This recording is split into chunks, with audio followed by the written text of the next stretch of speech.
This is pitch data that shows the aircraft was flying at the same altitude for 2 hours, flying 500 miles per hour with a positive pitch. As you can see, this orange line shows the positive pitch of the plane. That black line underneath it is 0 degrees.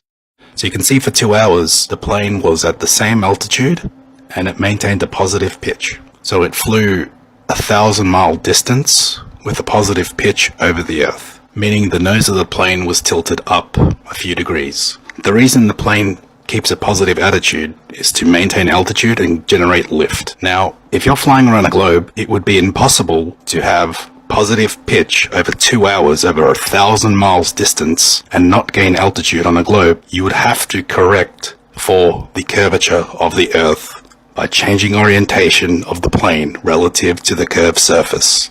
This pitch data directly shows the contrary. It didn't happen. Planes don't do this in reality, and I'm going to keep using this argument because it destroys the globe, as you're about to see. You can see here, very, very, very basic. If this plane was flying over a curved surface, it would have to change orientation relative to the ground to keep up with the curvature of the Earth.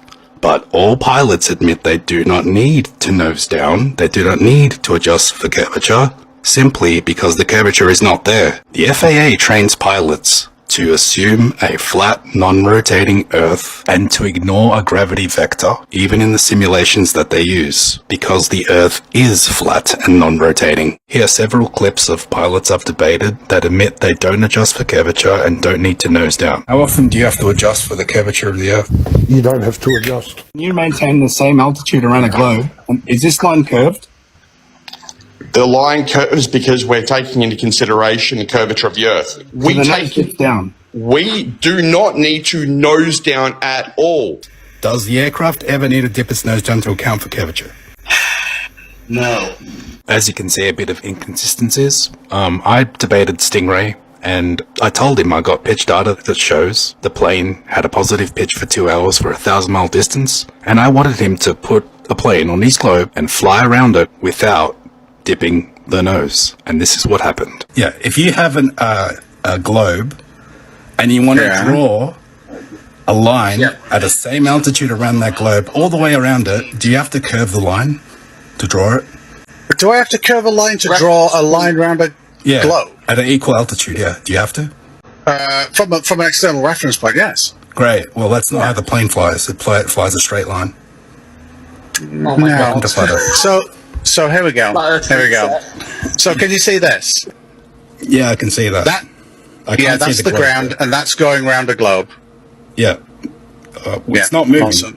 It's not moving. It absolutely is. You can see the original camera tilting, which is looking from space. So it's nosing down around the globe. Thank you.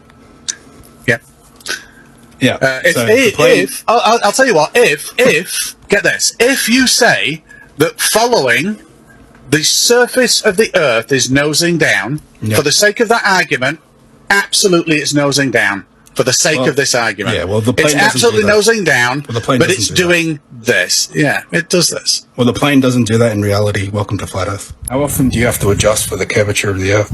You don't have to adjust. We take it down. We do not need to nose down at all. Does the aircraft ever need to dip its nose down to account for curvature?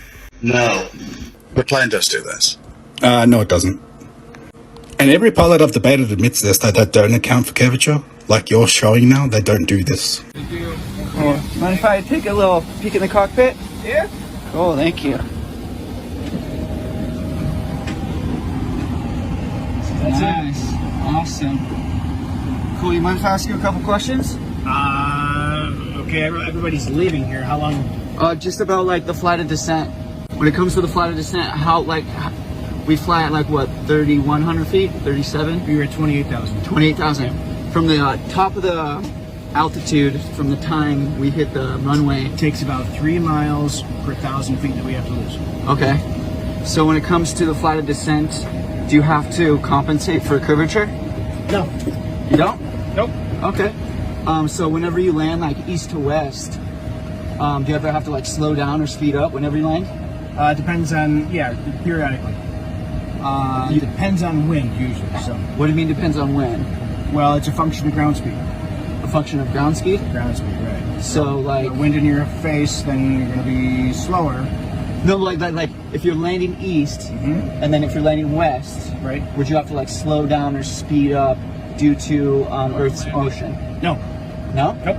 So we Earth's don't, motion has nothing to do with it. so we don't compensate for the curvature whenever we're landing. We don't do anything and with then we curvature. don't do anything when it comes to the motion of Earth. Curvature is So Earth has to be a level stationary plane, right? fairly.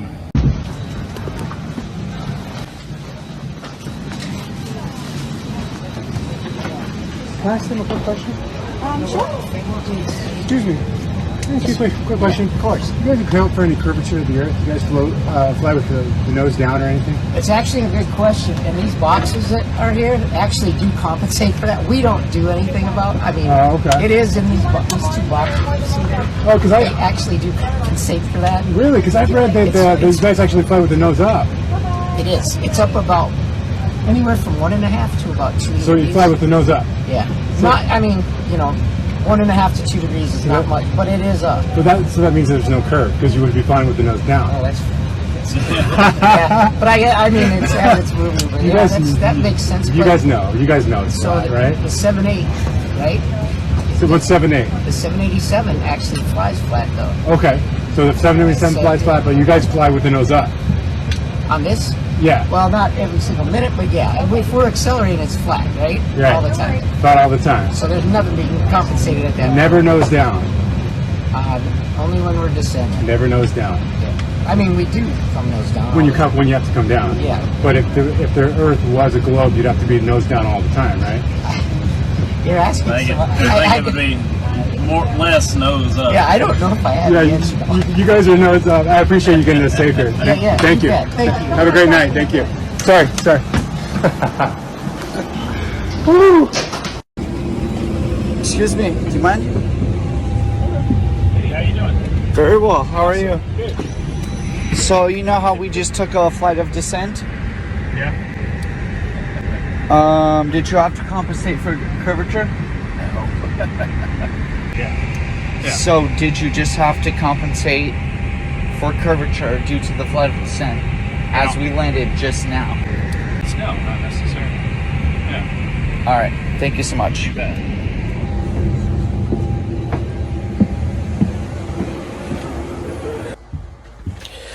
So the pilot just told me that the Earth is flat. Never confuse education with intelligence. You can have a PhD and still be an idiot. When we were children, they told us that the dumbest people the world have ever known believed that the earth is flat. For me, people who are conspiracy theories are way more smart than people with PhDs. Education and intelligence are two different things. Never confuse the two. People say work smart, not hard. So why complicate things with calculation? When your eyes realize the ocean can't curve, let alone the water. Funny thing is, they use telephone line, talk to a man on the moon from 238,000 miles away, yet we can't get phone service when we are out of the city. Why are we hiding the intelligent design of God and believe on monkeys as our evolution? The Selenian eclipse occurs only when sun and moon can be observed at the same time about its horizon and its occultation that occurs from top down. For demonstrating it, it's not from the globe Earth's shadow, because that's impossible. Our stars rotate from east to west. The clockwise and counter are relative to the direction we are facing. Can anyone demonstrate the simplest one to show how level the straight horizontal line and being a curve? It's like ding, ding, ding, ding. So all the passengers of NASA 344, please fasten your seatbelt because we're flying around Earth's curvature. Basic geometry, but we love complicated things just to look like a smart scientist. In Quran, we as Muslims are obliged to face one direction of the sacred mosque, which is the Kaaba, wherever we are in its direction, the direction on where we pray. On a flat earth, we can do that. On a ball earth, how can we pray in one direction? Holy Bible, the Quran, and the Torah both stated a flat stationary earth. These three holy scriptures talk about the firmament, and it's divided by waters. This is the reason why they want to make a new version of Bibles, just to erase the facts and confuse you. Even remove the Enoch part of it. The curvature and motion of the earth have never been proven. The Bible, the Torah, and the Quran, without a doubt, supports that earth is fixed in place, an enclosed earth with great detail. Judaism, Christianity, and Islam support a flat stationary earth. The Mayans and the Egyptians know it all along, and so on. The globe earth is just new, made up by your very own government, scientists, and astronauts. We even laugh about the people who's being a flat earther, while going blindly to church, praying to the ones who designed the earth and believing it is a globe, because your school said so. I mean, logic to this piece. Whether you are religious or not, God designed your mind on top for a reason, and your eyes in front of it, to see things easy. So why complicate things? China has built an artificial moon that simulates low gravity conditions on Earth. That's right, a low gravity simulation chamber. Pause and read.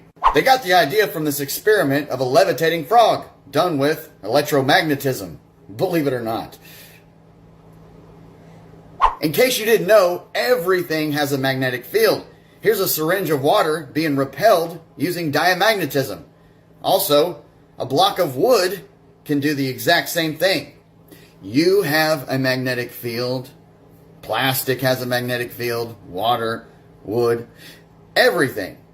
So, when China wants to make this moon simulator, they got inspired from this levitating frog using electromagnetism. They thought, let's simulate the moon's anti-gravity conditions based on this experiment using electromagnetism. I love this because anti-gravitic technology exists where they defy gravity, but they don't unbend and unwarp space-time, the current model of gravity. They use electrostatics, electromagnetism. There are patents for this very spacecraft out there right now. Yet the anti-gravitic technologies such as warp drives remain purely theoretical because you cannot isolate this space-time to unbend and unwarp it to defy gravity in its current model of the theory of relativity. Yet we have technologies coming out of the electrostatic levitation laboratory that show this anti-gravitic technology being used using electromagnetism. Once again, they say we don't know what gravity is, we're just going with our best guess. But when there are technologies, anti-gravitic, that defy gravity using certain methods such as magnetism, but then you have theoretical concepts using the current theoretical model of gravity, and those can't be done? Shouldn't that be a clue enough that we're starting to find out what gravity isn't? What if I told you that every single rocket follows an arched pathway for one specific reason, and that reason would be to avoid the firmament above? Now, every single ancient religion spoke of this firmament, but suddenly it's such a ridiculous conspiracy theory. But guys, it would probably have a little bit of validity if perhaps Hollywood showed us this arched trajectory somewhere through symbolism or something. Oh my god. Could this be? Or could I just be theorizing? Why don't we watch it one more time? Now this is also mimicking the arched dome in the heavens. The rockets follow this, and the stars follow this same exact arch. Now how is this possible? All the ancient religions knew that we had a firmament above. Alright, I want you guys to tell me what you think about this. I took this video yesterday. This is the sun reflecting off the windows of this apartment building. And based on where the observer is, you can see that it's showing multiple suns. So this begs the question, when we see this phenomena happening in the sky, is it maybe reflecting off something? When I observe something like this, when I use my own critical thinking, this looks like a reflection to me. So again, this is the one that I took. This is the reflection in the window, the sun, and then there's two more reflections. It kind of fades as it goes. Sort of a similar pattern we're seeing here. And this is just a picture in the sky, guys. Perhaps it's reflecting off the one thing that is mentioned many times in the Bible, in the Quran, and many religious texts. Hast thou with him spread out in the sky, which is strong, and as a molten looking glass. John 37:18. Molten looking glass, eh? This isn't new knowledge, guys. Every single one of our ancestors, who, by the way, accomplished way more wonders than we did and were way more technologically advanced than we were, told us about the firmament. They all depicted the firmament when they spoke about the universe. From the Egyptians to the Mayans to the Hebrew, the Incas, it goes on and on and on. These people knew about the true creation of our universe, and they always have. You've been told to ignore what you see and what you feel with your own senses. You see a rainbow and you think it comes from water droplets. Really, it's reflecting off the firmament. That's the only way it's possible. That's why it's arched. You always see a flat horizon. You don't feel like you're moving, yet you believe what they tell you. It's time to wake up. Peace and love.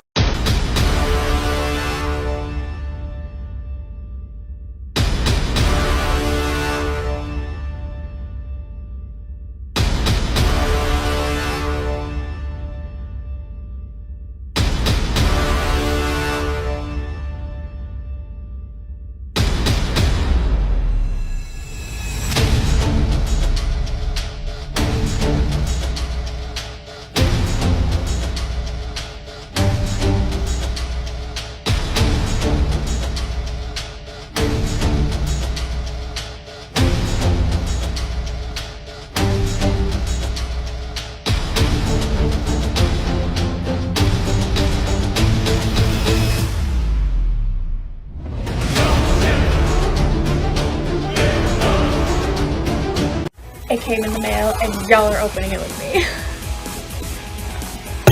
Ooh. Smell it. Woo!